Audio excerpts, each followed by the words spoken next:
Hello, Crenshaw fans. We are back here on chapter 24 with Crenshaw. And let's go ahead and begin. Last we left off, they are living in their van, and the police officer gave Jackson money to give to his family. And the dad's pretty upset about it because I think he's just frustrated because he wants to be able to provide for his family. So let's see what happens to their family next as they're living out of their van. Chapter 24. The next day, we dropped by my mom at her part-time waitress job. Before she got out of the car, she looked at my dad and said, "We have to apply for assistance, Tom." Ooh, assistance. I wonder if that means help. "We'll be back on our feet before they deal with all the paperwork," he said. Still. Plus, we probably make too much money to qualify for help. Still. They looked at each other for a long few seconds. Finally, my dad nodded. We went to an office called Social Services to find out about help. My dad filled out lots of forms while Robin and I sat on the hard orange chairs. Then we went to 3 hardware stores where my dad put in applications for work. My dad grumbled about all the gas we used up.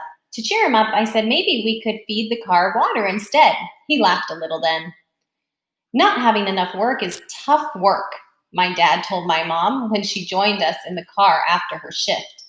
He took a deep breath and blew it out hard, like he was facing a birthday cake with too many candles. "Dad," I said, "I'm kind of hungry." "Me too, buddy," he said, "me too." "Almost forgot," my mom said, reaching into her tote bag. "I grabbed some of the bagels that the chef was about to throw out." She pulled out a white paper sack. "They're pretty stale, though, and they're pumpernickel." That's a flavor, boys and girls, a flavor of bagels if you haven't had it. "Well, that's a start," said my dad. He stared out the window. After a moment, he clapped his hands. "Okay, let's get this show on the road. Guess I can't stall any longer." My mom touched his shoulder. "Are you sure about this, Tom?" she asked. "I get my paycheck tomorrow. We could go to the food pantry or the shelter." "Nope, I got this." He smiled, but it didn't look like a real smile to me. "I'd rather do a little performing than stand in another endless line at some office, waiting for a handout." We drove to the back of the restaurant. My dad found a nice clean box in the dumpster. "Are you making the begging sign?" I asked him. He'd been talking about it off and on with my mom since our money was stolen. "Given that I'll be singing for our supper," he said, as he tore the box into pieces, "I prefer to call it a request for gratuities." "What's a gratuity?" I asked. "A tip. Money you give someone like a waiter," my mom said. "When we were young, your dad and I used to be street performers before we had regular gigs. Lots of musicians do it." "I've got this down to a science," said my dad. "First off, you need a cardboard sign. Then you need a busy intersection. The best corners have long stoplights." "It might not hurt to take Aretha," my mom said. "People love dogs," I told my dad. "I bet you'll make a lot more money with a dog." "Can I borrow a marker, Jackson?" my dad asked. I handed him my blue marker. "That guy on the corner by Target, he has a puppy." My dad studied a cardboard rectangle. "No prop puppies." "Right, God bless, at least," said my mom. "Everybody writes God bless." "Nope. As it happens, I have no idea what God is up to." My mom sighed. My dad scribbled something on the cardboard, like he was in a hurry to be somewhere else. He held up the sign and asked what we thought. I didn't answer right away. In 2nd grade, my dad got a D in penmanship. A D is not good, boys and girls. Which is how you make your letters. He did not improve with age. "What's it say?" I asked. "Thank you." "Looks a lot like thank you." He shrugged. "Even better." So it looks like, friends, that Jackson's dad is going to be singing to earn some money and hoping that people will give him money for his singing. Chapter 25. We drove to a busy corner and parked next to a Starbucks. It was a cool and rainy kind of day. Are you sure about this? My mom asked. Let me join you. Won't be the first time I've played an outdoor concert, my dad said. And you can't come with me. Someone needs to stay with the kids. We waited in the minivan, watching him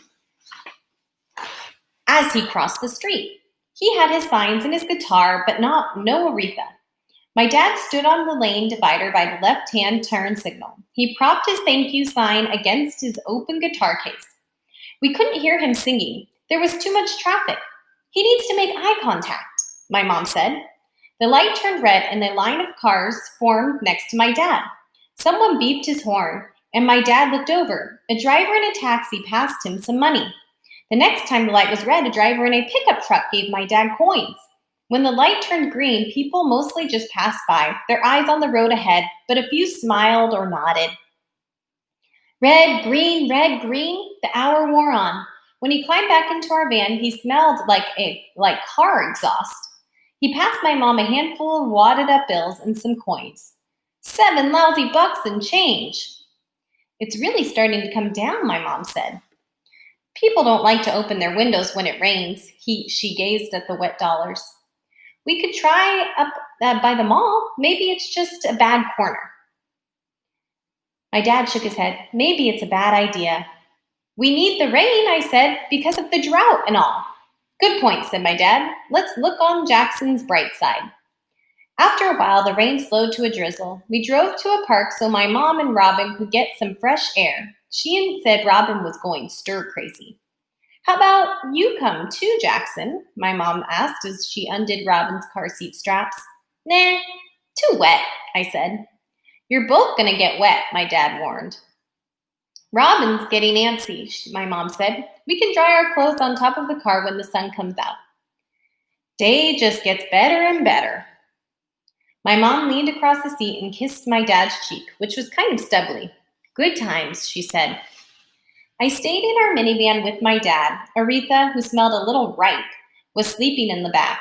I decided to draw a new sign for my dad, a better one, like the one my mom had made for our bathroom door. I tore some cardboard off of the end of my sleeping box.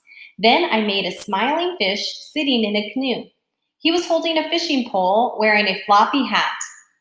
In big letters, I wrote, I'd rather be fishing. My dad was dozing in the driver's seat. His eyes were closed, but he wasn't snoring, so I knew he wasn't serious. I poked him with my sign. Try this next time, Dad. He blinked, rubbed his eyes, and took the sign from me. For a long time, he just stared at it. Great job, he finally said. I like the mustache on the trout. Nice touch. Just FYI, rather has an E. And ID, oh, never mind. It's great, kiddo. Thanks. If it gets wet, we can grab some more cardboard and I'll make a new one. My dad set the sign down gently on the passenger seat. Then he opened the door and stepped outside. It was misty. Leaves were shiny and dripping. Mom says she's only seen my dad cry 3 times, when they got married and when Robin and I were born. I watched my dad lean against the hood of our car and cover his eyes with his hand. His face was damp, but I told myself it was probably just the rain. Okay, readers, why do you think Jackson's dad is crying? It doesn't sound like he cries that often. If you want, you can write down in your notebook, why do you think Jackson's dad is crying? Okay, readers, Chapter 26. During the afternoon rush hour the next day, my dad returned to the same corner with his new sign. It was drizzling again and the gray clouds hung low in the sky. I waited in the car with my mom and Robin and Aretha. My mom had just gotten off of work at Rite Aid.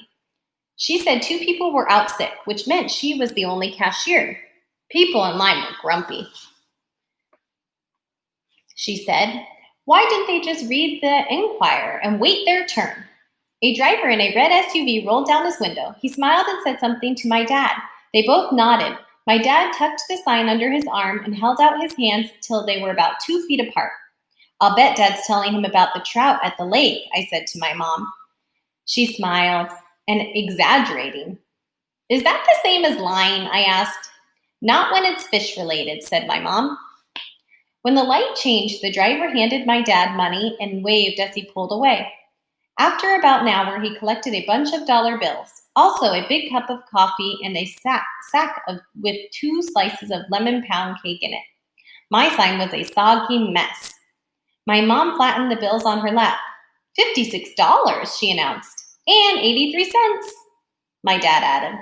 My parents shared the coffee. I split the pound cake with Robin. Then I climbed to the back. Aretha was tail thumping hopefully.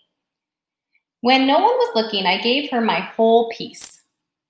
It was windy and cold, and the rain had come back hard. We listened to the radio as the tiny river zigged and zagged down the glass. A new man went to stand on the corner. His sign said, Vet, God bless. A small, poodly-looking dog was nestled in his half-zip jacket. I still think you should take Aretha with you next time, Dad, I said. I'll bet we'll make even more money. He didn't answer. I figured he was listening to the radio announcer. She was warning that the chance of rain was 80%, so it was a good night to stay inside. A summer day camp bus stopped at the light. Its windows were fogged up. I saw some kids and hunched down in case I knew them. Someone had drawn a smiley face and with a word by it. Hello, I decided, but it was hard to tell. I was on the outside, so everything was backward. Aretha licked my sticky hand. Next time, my mom said, leaning her head on my dad's shoulder. I'll do it. No, he answered so softly I couldn't even hear him. No, you won't. Okay, friends, poor Jackson. It's good that their family got a little money when their dad was singing the guitar. But Jackson is pretty embarrassed that he's living in his car and he's shrunk down when a bus drove by. Would you be embarrassed? What do you think? How would you feel if you were in Jackson's shoes? Okay, we will continue tomorrow, friends. Think about what we read as good readers do.